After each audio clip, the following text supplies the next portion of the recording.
Welcome back to the podcast. Yep, it gets weirder every week, that intro, but we're working on it. I will find something that sticks, but at the moment, it is that. I hope last week was unbelievable for you. If not, don't worry about it. You've got another opportunity to make this week amazing. I'm a little bit high energy today, don't worry. It could be the 2 coffees that I've already had, but here we go. Had to move inside this week to the bungalow where I'm recording this because I tell you what, the heat in Bali is no joke. But anyway, let's dive in with today's topic, and it is 5 behavioural changes that I experienced to take myself from wanting to take my own life to a place where I can say I am happy. And I think that I'll start obviously with number 1. I wouldn't say they're necessarily in order, but I would say you need to implement all of these to really get on top of your mental health. And I think the first one is a bit of a, not a taboo, I don't really know the word, but people might frown and be like, what the fuck? But the first behavioural change that you have to do and you have to admit and accept is your mental health is no one else's responsibility but your own. And this might sound bad because I know there's some serious life events that can happen to make someone battle with their mental health and question why things have happened to them and so on and so forth. Probably more so than my own experiences. However, whenever I'm asked about my mental health, people will say, well, what caused it? And my answer, I know what had a big influence on the negativity towards my mental health, and I don't want to jump into that because I'm not going to throw people under the bus or anything like that. However, my answer is always now. Back then when I was struggling, I was like, it's their fault, that's the reason why I am this way. The reality is I have to take responsibility for my part to play in why I allowed my mental health to get to such a terrible place where I wasn't doing anything to make myself feel any better. I was waking up every day just expecting, oh, today everything's going to change, but I was taking no action on that. So when you are in a bad place, as difficult as it is, you need to take responsibility of why you're there. Because ultimately, if someone's making you feel shit, you are choosing to be around that person. So that is your responsibility. And the reality is, you can't change anyone on this planet apart from yourself. And unless you take responsibility for your actions and ownership, and you hold that there, you can't change the way you feel. But when you take the power away from other people and you say, no, this is what I've done to get myself into a bad place, you have the ability to change it. So the biggest realization for me was that I needed to take responsibility as to why I was feeling the way that I did. And there was many things that attributed to that. Relationships that I had around me, the job that I was turning up to that I hated. What else was there? Doing things at the weekend that I probably shouldn't be doing. So when you take responsibility of that, it's like, okay, that's the start. You're building the starting block from how you can step away from these negative thoughts. And I think that's the most important thing. So first and foremost, if you are in a bad place right now and you're listening to this, I'm not saying it's all your fault at all, because there is going to be extenuating circumstances, if that's a word, as to why you feel that way. But you have to take ownership of your part to play in it. So that is number 1. Number 2, that leads on to quite nicely. When you're in a bad place, you don't care too much about yourself. I didn't anyway. Like, at all, I would honestly say. I had no care whether I woke up the next day or I died in my sleep. Like, there was just no part of me that cared about that. However, I did care a lot about doing things that I thought I should do.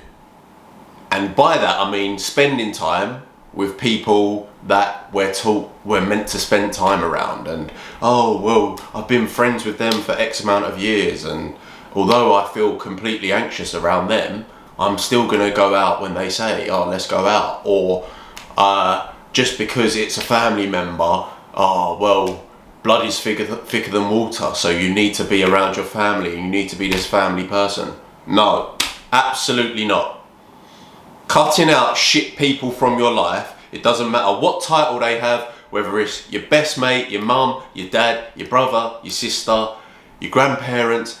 You are a human, right? And that's what I think a lot of people forget. As soon as you get a name like that you should have an amazing relationship with, as soon as that name comes in, people forget that, oh, well, I am a human.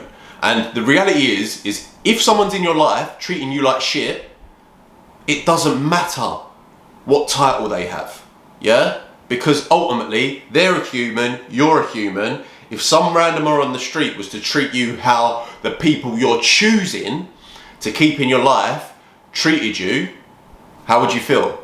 You'd probably be like, no, I'm not having that.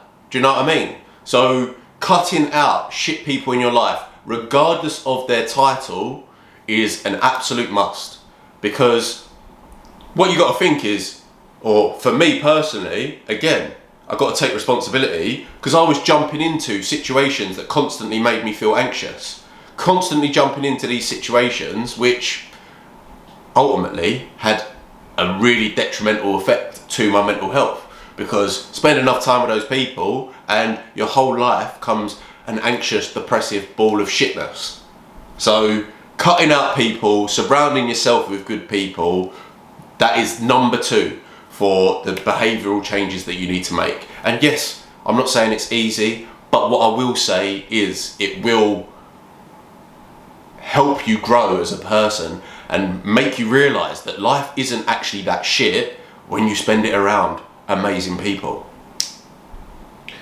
Number 3, it goes without saying, again, I've already mentioned it a little bit, but you've got to be prepared to do the work. No one is coming to save you. That's a saying that I love, and people don't really get that. Yes, there are people out there that can help you, but I've said it before on a podcast. You can go to counselling and leave a counselling session and say, oh, I've been to counselling today, everything's going to be sweet. No, it isn't. Unless you implement and action what the counsellor says, you will not change at all. So you need to be prepared to do the work. And that goes with anything in life, right? Because you can have all the information presented to you as you want, but unless you're implementing, it's pointless. Yeah? It's like,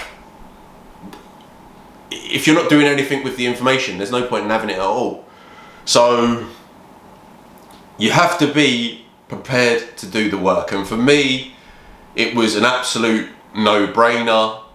It was, when I was in that mindset, it was just a case of, I will do absolutely anything to stop thinking the way that I think right now. Because in my head, I knew that I didn't want to die, but I also knew I couldn't continue to live with the mindset and the way I thought about myself anymore. So that's the point that I was at, where it was like, I'm gonna have to take my life because I can't continue with these thoughts that are in my head and I don't know how to shake them.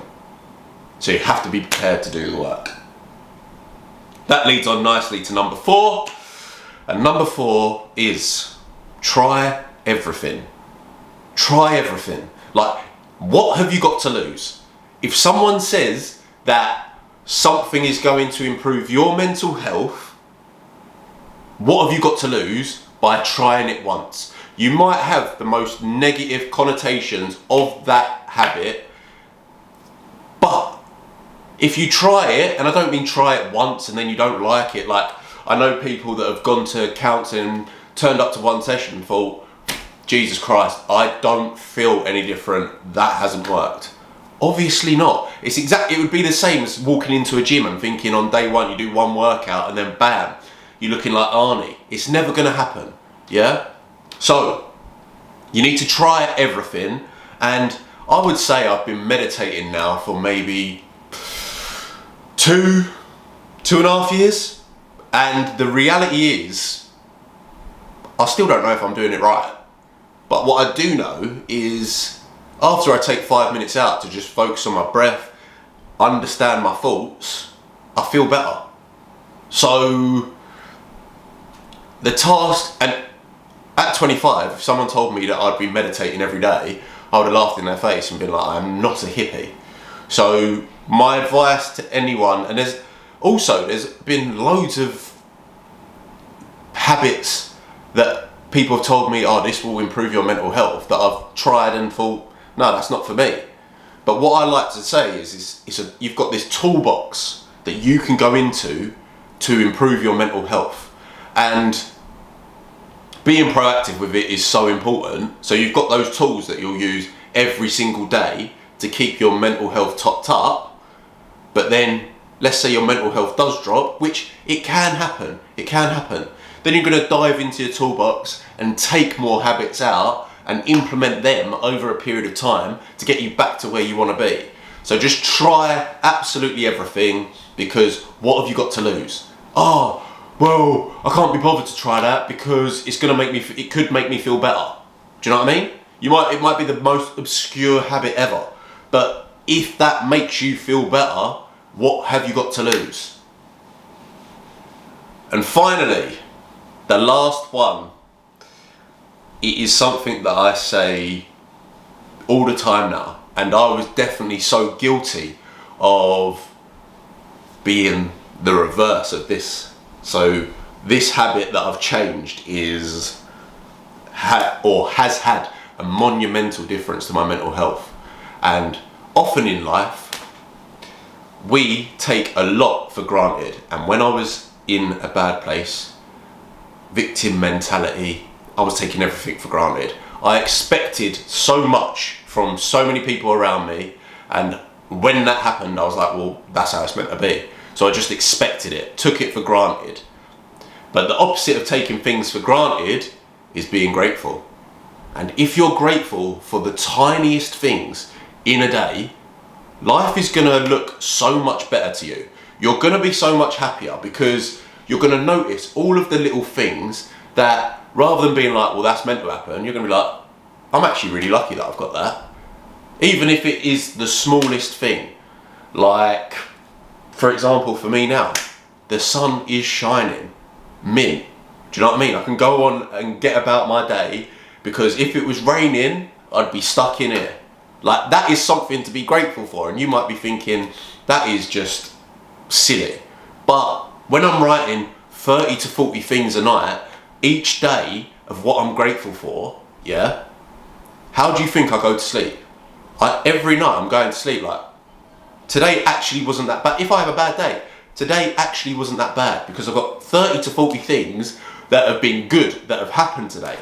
So I'm waking up buzzing, and I do believe that if you go to sleep happy, you're going to wake up happy. If you go to sleep miserable, you're going to wake up miserable. So I do my gratitude list in the evening, or just before I'm going to go to bed, because it shows you how many great things you have in your life, and also stops you for taking those things for granted. So that is 5 behavioural changes I went through to take myself from wanting to commit suicide to probably being the happiest that I've been. So if that's helped you, if you're on YouTube, like and subscribe to the channel. If you're listening on Spotify, because you're out and about and on the move, obviously like the podcast, give it a 5-star rating if you want to, do it. Exactly the same for Apple. That's how we roll. Quick one, 15 minutes in, have an amazing week, and remember those 5 habits, because they will change your life. I am not a freak individual that they've changed my life. Those behaviours honestly will do wonders for you. So crack on with them. Much love, and I'll catch you next week.